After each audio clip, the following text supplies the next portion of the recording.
Hi friends, పిల్లలకి ఎంతో healthy అయిన క్యారెట్ బీట్రూట్ ప్యూరీని ఎలా ప్రిపేర్ చేయాలో చూపిస్తాను. ముందుగా క్యారెట్ బీట్రూట్ని పీల్ చేసుకొని చిన్న చిన్న పీసెస్గా కట్ చేసుకోవాలి. ఇలా పీసెస్గా కట్ చేసుకున్నాక బౌల్లోకి తీసుకొని తగినన్ని వాటర్ వేసుకొని కుక్ చేసుకోవాలి. ప్రెషర్ కుక్కర్లో వేసుకుంటే ఇంకా త్వరగా కుక్ అవుతుంది. ఇలా కుక్ చేసుకున్నాక 15 ఆర్ 20 మినిట్స్ తర్వాత కుక్ అయిందో లేదో చెక్ చేసుకోవాలి.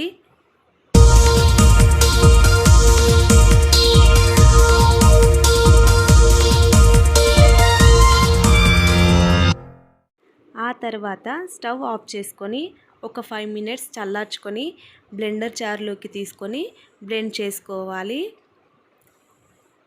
ఇలా మెత్తగా బ్లెండ్ చేసుకొని పిల్లలకి తినిపిస్తే చాలా హెల్దీ అండి. Thank you for watching.